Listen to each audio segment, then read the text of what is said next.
네, 안녕하세요. 전기회로 동영상 수업입니다. 이번 시간에는 지난 시간에 이어서 지난 시간에는 직렬 연결의 조금 심화된 내용에 대해 살펴보았는데 이번 시간에는 병렬 연결에 대한 내용을 조금 살펴보도록 할 거예요. 선생님이 칠판에다가 심화라고 썼다가 그냥 탐구라고 바꿨어요. 심화라는 얘기가 조금 거창한 것 같아가지고 명칭을 좀 바꿔봤습니다. 어쨌든 간에 하는 내용은 똑같아요. 직렬 연결 때처럼 일단은 요 기본적인 병렬 회로 해석하면서 병렬 회로에 연결된 것들의 변화가 있을 때 병렬 회로가 어떻게 변하는지 그리고 실제 생활 속에서 어떻게 발견할 수 있는지 그것에 대해서 한번 살펴보도록 하겠습니다. 자, 그러면 먼저 요 간단한 병렬 연결된 회로부터 살펴보도록 할게요. 우리가 보던 병렬 회로는 가로로만 연결해 놨었는데 회로의 모양이 바뀌어도 우리가 병렬 연결이라는 것을 알아야 돼요. 우리가 병렬 연결, 직렬 연결을 구분하기 위해서는 가장 먼저 회로에서 마디를 찾아야 한다고 했어요. 마디의 연결 방법을 우리가 안다면 얘가 병렬인지 직렬인지 우리가 판단을 할 수가 있겠죠. 먼저 마디를 찾아볼게요. 마디는 전선이 연결되는 부분이라고 했어요. 그래서 저항의 양쪽 끝이 마디가 되겠죠. 마찬가지로 전지에도 전선이 연결될 수 있는 부분이 두 군데가 있기 때문에 이쪽 부분이 마디가 될 거예요. 근데 마디가 전선으로 연결되어 있으면 그 마디는 공유된다고 했고 하나의 마디로 봐도 된다고 했어요. 그럼 지금 보면 요 저항 두 개를 봤을 때 이쪽 마디랑 이쪽 마디랑 전선으로 연결된 것을 볼 수가 있죠. 그럼 이쪽 마디는 하나의 마디로서 공유되고 있다는 것을 알 수가 있고 이쪽 마디 또한 마디가 전선으로 연결되어 있기 때문에 하나의 마디로 볼 수 있고 얘를 공유한다고 볼 수가 있겠죠. 그럼 이렇게 놓고 봤더니 저항 두 개가 마디 두 개를 공유하는 모양으로 우리가 볼 수가 있겠죠. 선생님이 이거 목소리 크기를 지금 생각을 하다 보니까 약간 목소리 크기가 높낮이가 막 바뀔 수 있어요. 일단은 최대한 크게 말하려고 노력을 하니까 조금 양해를 부탁드리겠습니다. 자, 그러면 어쨌든 간에 요 병렬로 연결된 요 마디 두 개를 공유하고 있기 때문에 마디 두 개를 공유하고 있기 때문에 이 저항 두 개는 병렬 연결된 방법이라고 지금 볼 수가 있겠죠. 그리고 또 이어서 보면은 이쪽 마디랑 이쪽 하나의 마디가 이렇게 전선으로 연결되어 있기 때문에 이쪽도 공유된다 볼 수 있고 요 전체가 하나의 마디로 우리가 알 수가 있다는 것을 볼 수 있습니다. 마찬가지로 같은 이유로서 이쪽도 전선으로 이어져 있기 때문에 이쪽 하나의 마디가 전체 마디가 된다는 것을 우리가 이렇게 볼 수가 있겠죠. 자, 그러면 마디를 공유하면 특징이 뭐였냐면 전위가 같다고 했어요. 전위. 마디가 같을 때는 전위가 같다고 했습니다. 그러면 이 12V의 전원 장치는 12V의 전위 차이를 만들어준다고 했어요. 그래서 계산하기 복잡하기 때문에 마이너스 쪽은 0V라고 가정하기로 우리가 약속을 했습니다. 그래서 우리끼리의 약속이에요. 물론 이쪽의 전위는 우리가 알 수가 없습니다. 이쪽이 0V가 된다면 12V의 전위 차이가 되기 위해서는 플러스 쪽은 12V가 돼야겠죠. 그래서 이쪽 커다란 이 하나의 마디는 0V의 전위를 갖고 이 위쪽에 커다란 하나의 마디는 12V의 전위 값을 갖는 것을 알 수가 있어요.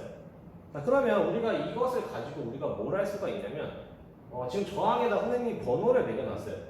R1이라는 저항은 이 6옴짜리 저항을 얘기하고 R2라는 저항은 이 병렬 연결된 회로에서 오른쪽에 있는 이 12옴짜리 저항을 얘기합니다. 자, 우리가 이렇게 전위 값을 알면은 요 저항에 걸리는 전위 차를 계산할 수 있고 전위 차를 가지고 우리가 이 저항에 흐르는 전류를 오메 법칙을 사용해서 계산을 할 수가 있다는 거예요. 그러면 전위 차이를 한번 계산해 볼게요. R1에 걸리는 전위 차는 R1의 밑부분이 12V라는 것을 방금 전위를 구했고 아래쪽도 0V라는 전위 값을 구했기 때문에 이 6옴에 걸리는 전위 차는 12V가 된다는 사실을 우리가 알 수가 있어요.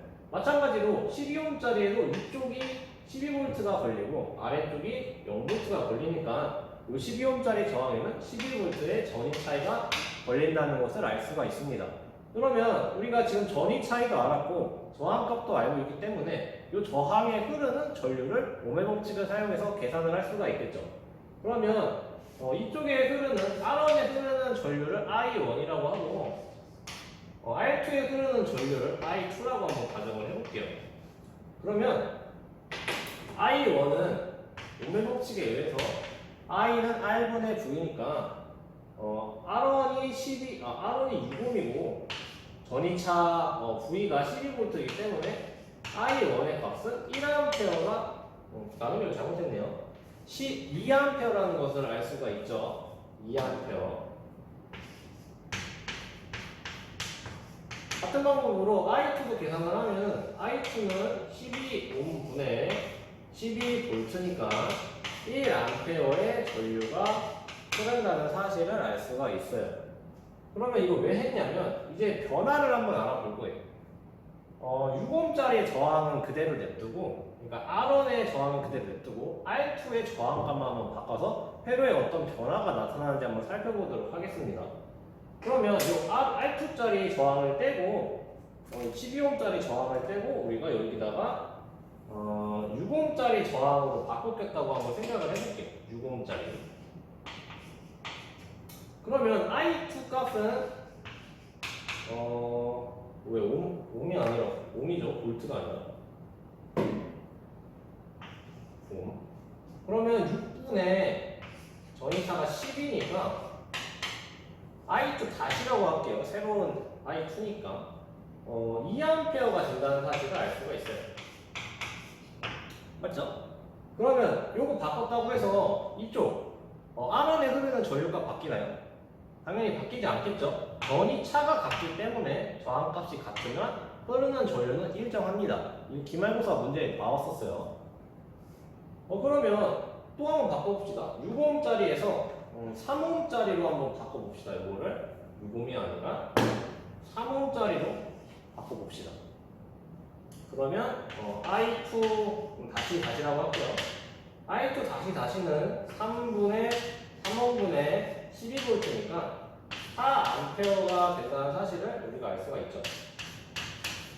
그럼 이렇게 놓고 봤더니 지금 여기다가 옴이라고 표시를 해줄게요. 저항이라는 것을 알 수 있고. 지금 선생님이 뭘 한 거냐면 R2의 저항값을 점점 낮춰봤어요. R2의 저항값을 점점 낮췄더니 어떤 변화가 있었냐면 12에서 6호에서 3으로 지금 점점 값이 낮아지는 것을 볼 수가 있죠. 저항의 값이 점점 작아졌더니 반대로 전류의 값은 점점 증가하는 것을 알 수가 있어요. 저항 값은 감소했는데 전류의 값은 점점 증가하는 것을 볼 수가 있습니다. 맞죠? 그러면 지금 저항 값을 점점 줄였는데 전류가 점점 증가하는 것을 알 수가 있어요. 그럼 3옴에서 우리가 만약에 저항 값을 계속 낮춰 봅시다. 계속 낮추면 이 전류는 어디까지 증가를 할까요? 만약에 점점 줄여서 만약에 0.0000010 뭐 이런 거를 달았다고 생각을 해봅시다. 그럼 전류의 값은 과연 몇 암페어가 나올까요? 오메 법칙을 사용해보면 쉽겠죠? 0.00001은 거의 0옴이랑 같고 I는 이게 7, 8 보면 I는 0분의 12V가 되니까 0분의 12는 거의 무한이라고 볼 수 있습니다. 무한. 그러면 전류가 거의 무한대가 흐른다는 사실을 알 수가 있죠.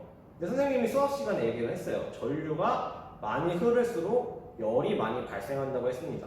전류가 많이 흐르게 되면 어떤 일이 생기냐면 타버린다고 했어요. 전선이든 뭐 전선이랑 연결된 어떤 부품이든 그 전류값을 견디지 못하고 높은 열로 인해서 타버리거나 타기 전에 이미 고장이 나버리는 상황이 발생합니다.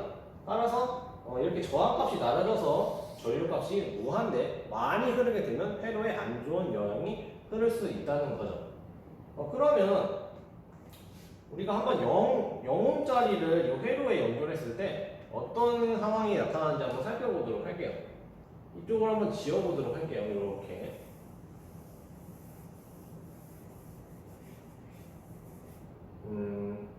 차라리 회로를 그냥 새로 그리도록 하겠습니다. 자, 그러면 거의 저항의 값이 거의 0에 가까우니 0.000001옴이 병렬로 연결된 이 회로에 대해서 한번 살펴보도록 하겠습니다.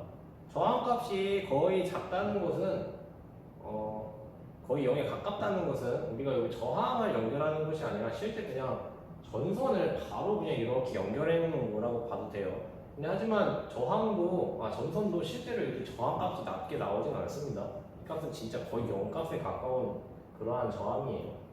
뭐 여러분들 그 1단원에 보면은 적부사, 전미사 이렇게 나오는데 이거를 그렇게 표현하면은 이 저항은 이제 1 마이크로 옴이라고 표현할 수 있습니다. 1 마이크로 옴이 뭐 실제로 존재하는지도 잘 모르겠네요. 아마 없을 거예요. 이렇게 낮은 저항 값을 갖는 것은 어떤 특정 조건에서만 이렇게 나올 것 같아요. 그러면 지금 보면은 아까처럼 마디를 한번 표시를 하면 마디는 똑같죠? 동일하게 위쪽 마디와 아래쪽 마디가 나온다는 사실을 우리가 알 수가 있어요. 이렇게. 그러면 이쪽 전류는 여기가 12V의 전위를 갖고 아래쪽이 0V의 전위를 갖기 때문에 6오며 흐르는 전류는 아까와 동일하게 2A가 흐르는 것은 똑같아요. 그럼 지금 바뀐 것은 이쪽만 바뀌었죠.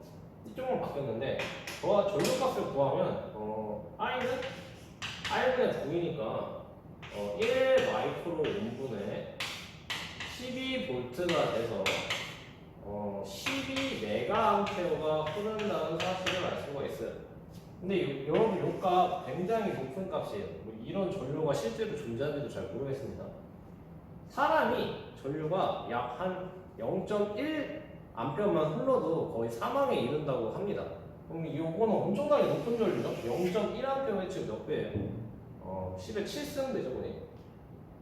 그런데 지금 그만 엄청나게 높은 전류가 이 회로에 흐른다면 사람도 버틸 수가 있는 게 0.1인데 이 회로는 당연히 홀라당 타버리겠죠. 이쪽에 12메가암페어의 전류가 흐른다면 선생님이 저번 시간에 잠시 얘기했어요. 회로에 이렇게 전류가 흐르면 이 전류는 이쪽에서 흘러온 전류라고 했어요. 그럼 이쪽에서 흘러온 전류는 이 전류랑 합한 전류예요. 그래서 12메가 더하기 2의 전류가 지금 이쪽에 흐르고 있어요. 그러면 이쪽에서 홀라당 타버리는 게 확실하고 이쪽도 마찬가지로 이만큼의 전류가 흐르기 때문에 홀라당 타버리는 것은 마찬가지입니다. 그럼 이 전체적으로 이 전류는 또 이쪽에서 이렇게 온 거기 때문에 얘도 홀라당 타버리겠죠. 그렇기 때문에 이 전체 회로는 홀라당 타버리겠죠, 결과적으로. 그래서 이러한 상황을 여러분들이 어디서 볼 수 있냐면 여러분들 1학년 때 기계제도 시간에 봤어요, 이미 이런 걸. 언제 봤냐면 여러분들 그 기계제도 시간에 만들면서 잘못 만든 학생들은 이렇게 선생님이 테스트를 할 때 전구에 불이 반짝 들어오는 것을 봤을 겁니다. 그래서 선생님이 그때 쇼트 났다고 표현을 했었는데 지금 이 상태가 쇼트예요, 쇼트. 여러분들이 그때 배선을 하는 방법을 조금 익숙하지가 않아서 회로도대로 배선을 안 하다 보니까 지금 이 전지랑 이렇게 직접적으로 전선으로 여러분들이 연결을 해버렸던 거예요. 그래서 다량의 전류가 흘러서 회로가 홀라당 타버릴 수 있었지만 선생님이 여러분들 그 테스트 할 때 이렇게 더듬이 이렇게 인출선 이렇게 만들어 놓으면 선생님이 집게 찝어가지고 다른 회로를 켜가지고 거기다가 전기를 인가해줬었는데 그 회로가 보호 회로로서 이렇게 쇼트가 났을 때 다량의 전류가 이쪽 회로에 흐르는 것이 아니라 다른 회로로 흐르도록 만들어서 회로를 보호하는 거예요. 어쨌든 간에 그 보호가 중요한 게 아니라 이렇게 전선을 잘못 연결했을 때 전원 장치랑 직접 연결해서 전선의 저항값이 낮기 때문에 다량의 많은 양의 전류가 흐르는 상태를 보통 쇼트라고 표현을 합니다. 그래서 이런 거는 실제로 그런 데서 볼 수가 있고 쇼트 때문에 보통 사고가 많이 나죠.